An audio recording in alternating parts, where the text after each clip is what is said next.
2047 सालापर्यंत विकसित भारत घडवण्याचा भारताचा संकल्प आणि सायप्रसचा व्हिजन 2035 या दोन दृष्टिकोनांमध्ये अनेक साम्यस्थळं असल्याने सामायिक विकास साधण्यासाठी उभय देश एकत्रितपणे काम करतील असा आशावाद पंतप्रधान नरेंद्र मोदी यांनी व्यक्त केला। सायप्रसचे राष्ट्राध्यक्ष निकोस ख्रिस्तोदोलिदिस यांच्याबरोबरच्या द्विपक्षीय आणि शिष्टमंडळ स्तरीय चर्चेनंतर निकोसिया इथे घेतलेल्या संयुक्त पत्रकार परिषदेत ते आज बोलत होते। दोन देशातल्या सहकार्याला धोरणात्मक दिशा देण्यासाठी येत्या 5 वर्षात एक आराखडा तयार केला जाईल असंही ते म्हणाले। भारत आणि सायप्रस दरम्यानची भागीदारी सामायिक लोकशाही मूल्यांवर आधारित असल्याचं प्रतिपादन त्यांनी केलं।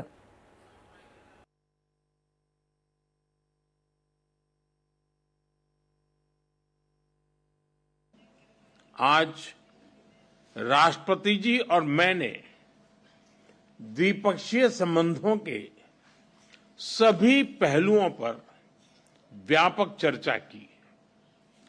साइप्रस के विजन 2035 और विकसित भारत 2047 के विजन के कई पहलुओं में समानता है, इसलिए हम साथ मिलकर भविष्य को आकार देंगे।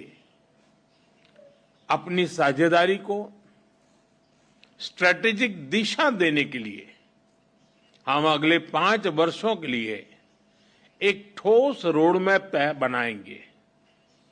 रक्षा और सहयोग को और मजबूती देने के लिए द्विपक्षीय डिफेंस कोऑपरेशन प्रोग्राम के तहत रक्षा उद्योग पर बल दिया जाएगा। साइबर और मैरीटाइम सिक्योरिटी पर अलग से डायलॉग शुरू किया जाएगा। क्रॉस बॉर्डर टेररिज्म के विरुद्ध भारत की लड़ाई में साइप्रस के सतत समर्थन के लिए हम बहुत बहुत आभारी हैं।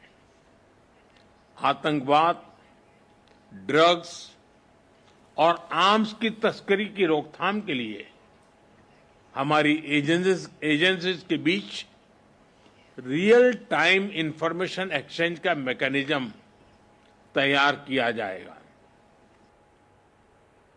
सीमापार दहशतवादाचा बिमोड करण्यासाठी भारत करत असलेल्या प्रयत्नांना पाठिंबा दिल्याबद्दल मोदी यांनी सायप्रसचे आभार मानले। तसंच दहशतवाद, अंमली पदार्थांची वाहतूक आणि शस्त्रांची तस्करी यांचा प्रतिकार करण्यासाठी दोन्ही देशांमध्ये रिअल टाइम म्हणजे क्षणोक्षणी माहितीची देवाणघेवाण करणारी यंत्रणा विकसित करण्याचं सूतोवाचही मोदी यांनी केलं। या वर्षाखेरीपर्यंत मुक्त व्यापार कराराला अंतिम स्वरूप देण्यासाठी भारत आणि युरोपीय महासंघ वचनबद्ध आहेत। त्याचप्रमाणे काही महिन्यांपूर्वी भारत सायप्रस ग्रीस व्यापार आणि गुंतवणूक परिषदेची स्थापना झाली आहे। अशा पावलांमुळे उभय देशांमधल्या व्यापारी संबंधांना बळकटी येईल असा विश्वास पंतप्रधानांनी यावेळी व्यक्त केला। उभय नेत्यांनी आज शिक्षण, डिजिटल सहकार्य आणि प्रादेशिक सुरक्षा यासह विविध क्षेत्रांवर चर्चा केली। भारत युरोपियन भागीदारी आणि भारत पश्चिम आशिया युरोप आर्थिक मार्गिका यासारख्या जागतिक घडामोडींवरही यावेळी चर्चा झाली।